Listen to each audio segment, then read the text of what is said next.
Hello and welcome to the program. I'm your host, Neal Howard, here on Health Professional Radio.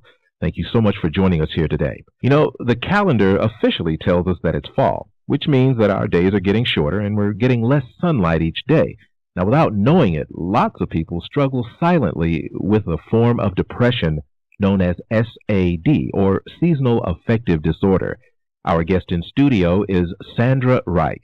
She's the founder and clinical director of the Montreal Center for Anxiety and Depression, also the co-producer of a series of groundbreaking DVDs dealing with anxiety and stress. She's with us today in studio. Thank you for coming in, Sandra. Oh, thank you so much for having me, Neal. You know, I've never personally heard of SAD, Seasonal Affective Disorder. Explain to our listeners what Seasonal Affective Disorder is.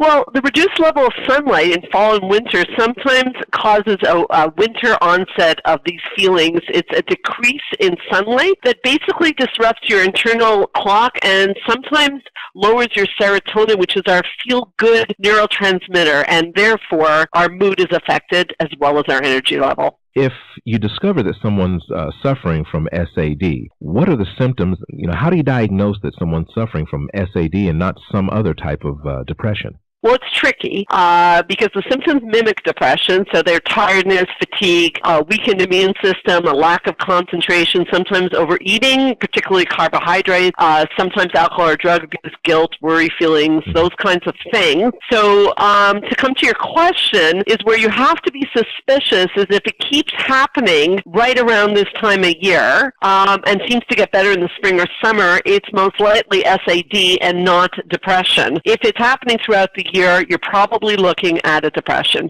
Wow. If someone's suffering from SAD, what can we do so that SAD doesn't affect our lives? Because if you didn't know that you had it and you thought you were just having, wintertime blues, and now you discover, hey, maybe I don't have to have wintertime blues, what can we do to alleviate this? Oh, well, there's a lot we can do, and first and foremost, thank you for having us on, because I think that getting this information out is so important. So one of the things that we can do is get something called a light box, and they exist really everywhere. I've seen them even at Costco.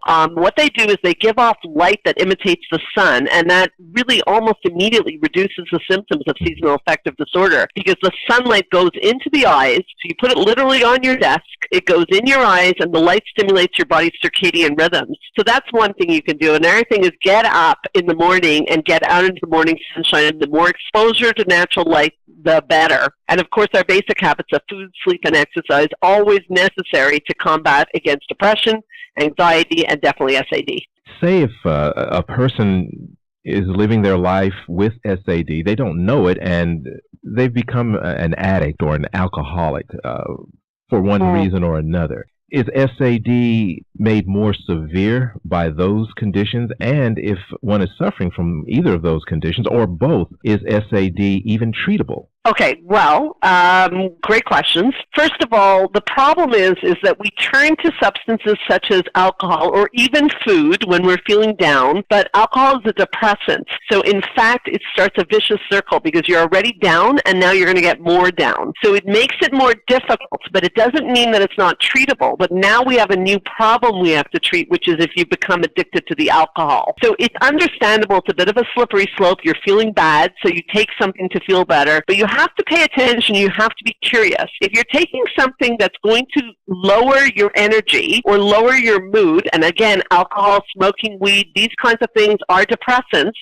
you're not going to feel better. If you're eating carbohydrates, it feels good while you're eating them, but then you're going to be even more lethargic. So I think it comes back to the fact that we have to look at, do we want to get better or do we want to keep just bringing ourselves further and further down? So sometimes it's a good friend or a family member that says, hey, wait a sec, I see you're falling. Can we do something to get you out of this? And get them outside, moving their body, eating breakfast, and so on and so forth. Now, you're the founder of and the clinical director of the Montreal Center for Anxiety and Depression. When clients come into your facility and you realize that they're suffering from SAD and not some other type of depression or an addiction to something or another, what do you tell them as far as the levels of stress in their life? If they're talking to you and you notice that they've got these huge amounts of stress, do you deal with the stress first and then start talking about SAD?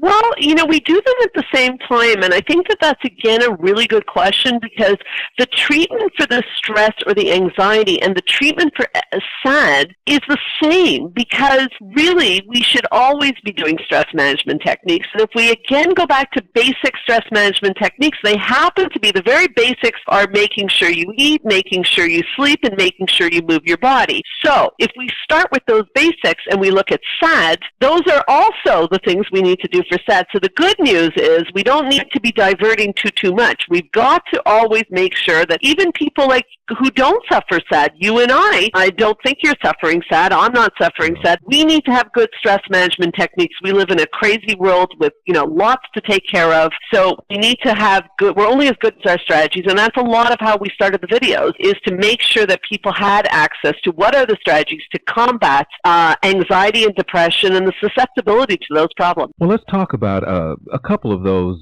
strategies for someone who may be struggling specifically with SAD. We talked about nutrition and exercise and sunlight and getting out, but some of the things that aren't, the basics. Talk about something that a person can latch onto that maybe isn't readily available as far as a technique. Okay, well, first of all, I will reiterate that with SAD in particular, you need to go get that light box. So they're easy to find on the internet, so that's step number one. The other thing is that once we start to slip into depression or SAD, is we start to have what's called distorted thoughts. So we start to say things to ourselves like, I should not be sleeping so much, I should be accomplishing more. And we start to talk to ourselves in a very negative way. So one of the strategies is to challenge those distorted thoughts and to start to talk to yourself more like a best friend in a compassionate way. It would be better if I'm not sleeping so much. Let me see if I can try today to order that light box. Because when you're feeling depressed, you're not very motivated to do things.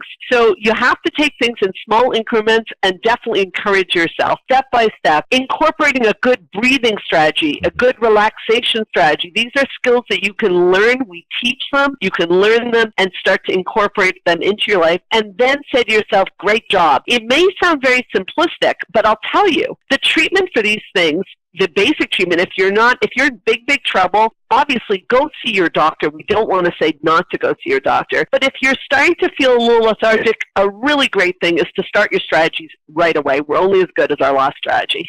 The holidays, they're in the fall. Kids, it's a great time. Halloween and Thanksgiving, grandma's house, and then you've got Christmas. Oh my goodness. And if you've got a couple of birthdays in there, all the better. Do you ever see symptoms of SAD in children? And if so, how do you explain to them that you don't have to be as depressed as you are because you're suffering from a disorder, and it's not just because you didn't get what you wanted for Christmas? Well, the research shows us that children, they could get depressed, but SAD shows up more between the ages of 15 and 55. Okay. So let's first of all clarify that.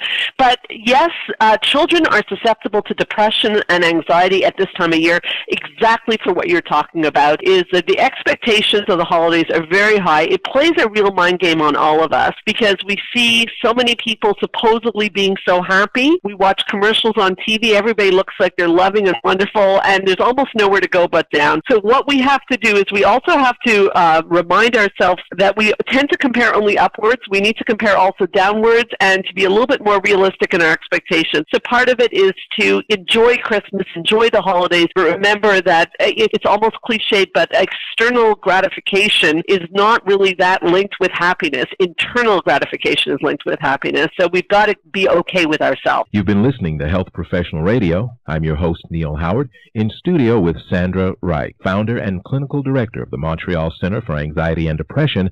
She's been in studio with us talking about SAD.